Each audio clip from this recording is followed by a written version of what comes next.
നമസ്കാരം, ഞാൻ sunlight solar energy സൊല്യൂഷൻസിൻ്റെ MD. എൻ്റെ പേര് ബിജു. നിങ്ങളെന്നെ സബ്സ്ക്രൈബ് ചെയ്യുക. നിങ്ങളോട് ഞാൻ എപ്പോഴും പറയുന്നൊരു കാര്യമുണ്ട്.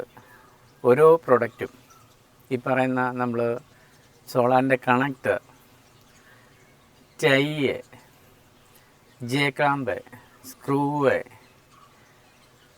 അങ്ങനെ ഒട്ടനവധി നിരവധി പ്രൊഡക്റ്റ് സ്റ്റെയിൻലെസ് സ്റ്റീലായിരിക്കണം.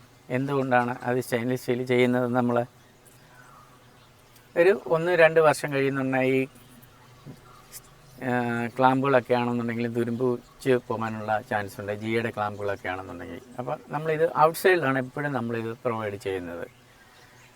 അപ്പോൾ സ്റ്റെയിൻലെസ് സ്റ്റീലാണെന്നുണ്ടെങ്കിൽ അങ്ങനെയുള്ള ഒരു പ്രശ്നം വരുന്നില്ല. ഇപ്പം നമ്മൾ പ്ലാസ്റ്റിക്കിൻ്റെ ടൈയൊക്കെ ആണെന്നുണ്ടെങ്കിൽ ഒരു 2 വർഷം കഴിയുന്നുണ്ടെങ്കിൽ കേബിളെല്ലാം കൂടി ഇങ്ങനെ ഞാൻ അതിലെല്ലാം കിടക്കുന്ന കാണാം.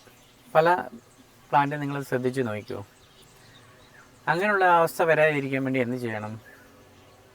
നമ്മൾ ഏറ്റവും കൂടിയ സ്റ്റെയിൻലെസ് സ്റ്റീലിൻ്റെ ടൈ ഉപയോഗിക്കണം. അതുപോലെ തന്നെ കേബിള് 4mm നമ്മൾ ഉപയോഗിക്കുന്നുണ്ടെങ്കിൽ അത് ഏറ്റവും ക്വാളിറ്റിയുള്ള കേബിൾ തന്നെ ഉപയോഗിക്കണം. എങ്കിലേ നമുക്ക്, പ്രത്യേകിച്ച് DC കേബിള്,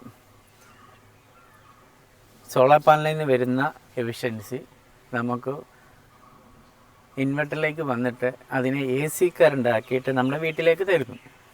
പിന്നെ KSBയുടെ ലൈനിലേക്ക് പോകുന്നു. അതിനെന്ത് വേണം? ഏറ്റവും നല്ല കേബിൾ ഉണ്ടെങ്കിൽ മാത്രമേ നമുക്ക് ആ പ്രൊഡക്ഷൻ നമുക്ക് നല്ല രീതിയിൽ കിട്ടത്തുള്ളൂ. അപ്പോൾ താഴെ കാണുന്ന നമ്പറിൽ വിളിച്ചു കഴിഞ്ഞ് കഴിഞ്ഞാൽ നിങ്ങൾക്ക് കൃത്യമായിട്ട് ഞാനൊരു സൊല്യൂഷൻ തരുന്നതായിരിക്കും. Okay, thank you.